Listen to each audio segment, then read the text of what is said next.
Meanwhile, we got a big update on the migrants who have been accused of attacking New York City police officers last week over by Times Square. Remember this?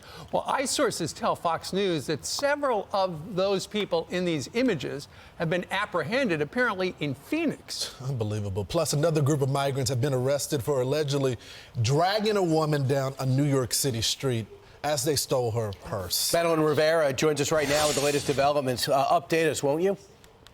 Hey, good morning, Brian, Steve, Lawrence, and Ainsley. So a lot of things going on, but I do want to begin with the suspects who were arrested in Phoenix. There are still some details we're waiting for, like the identities of the suspects and which migrants were arrested. But Immigration and Customs Enforcement sources tell Fox they're suspected of being involved in this beating of two NYPD officers in Times Square. Remember, 6 suspects were arrested and charged, but only one was held on cash bail. Police sources had told us some of the 5 who were released left New York to head to the California-Mexico border, Now it appears, based on what multiple ICE sources are telling us, that at least some of their journeys were cut short, with some suspects being arrested at a Greyhound bus station in Phoenix Monday. Here's New York City Mayor Eric Adams.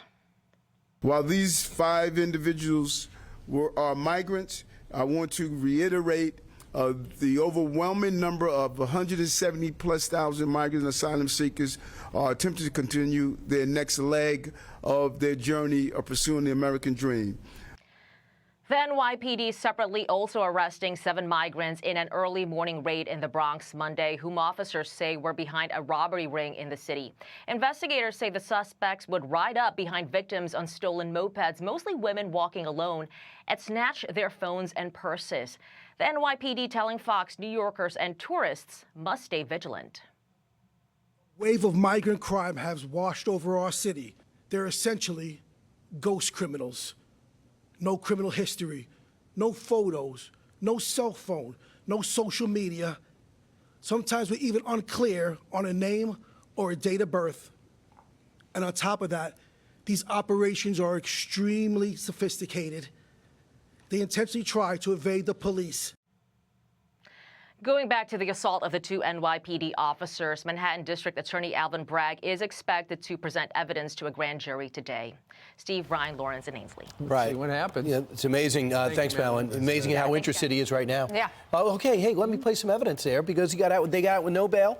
Only one guy was detained, and no look into their criminal background, and they're allowed to go. So they said, hey, wait a second, why don't I hop on a bus? But they were spotted and recognized, and it's so easy, you would figure, to track a Greyhound bus.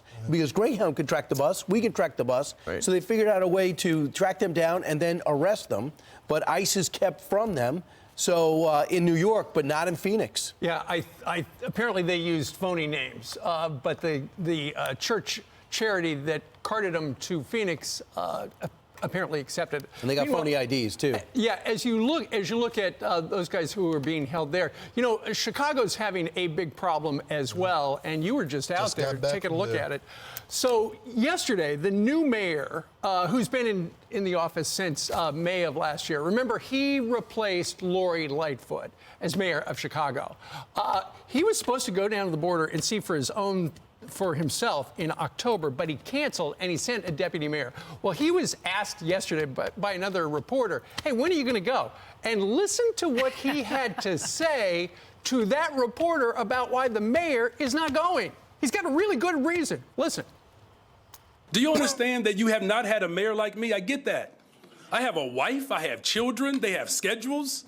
And plus, we still have public safety that we have to address. We still have the unhoused that we have to address. I still have a budget that I have to address. And I'm doing all of that with a black wife raising 3 black children on the west side of the city of Chicago. I am going to the border as soon as possible. But I got to coordinate that with running the government and making sure that my wife and children are secure as well. Thank you, Lawrence. So what about the single black mothers that live in Chicago that you caused the crime to go up because you wanted to fund the police? That you support the broken education system because you support the teachers' unions and not the kids?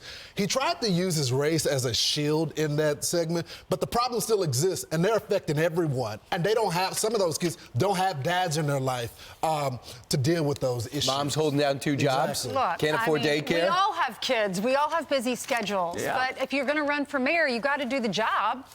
I mean, I'm sorry he's doing all that. We're all balancing a lot. I mean, we all get up at 3:30 in the morning. We have kids. I'm a single mom. Yeah. What does race have to do with it? I don't know. Zero.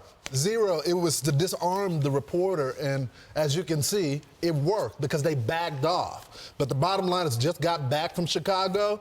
They're in a world of trouble. Black residents are outraged with this mayor. And as you heard from the 91-year-old lady that I interviewed there, she doesn't think he's cut for the job. You know, the Jewish community's mad at him, too. I was just reading this article. It says that Jewish United Fund denounces Mayor Johnson's tie-breaking vote for council's ceasefire resolution.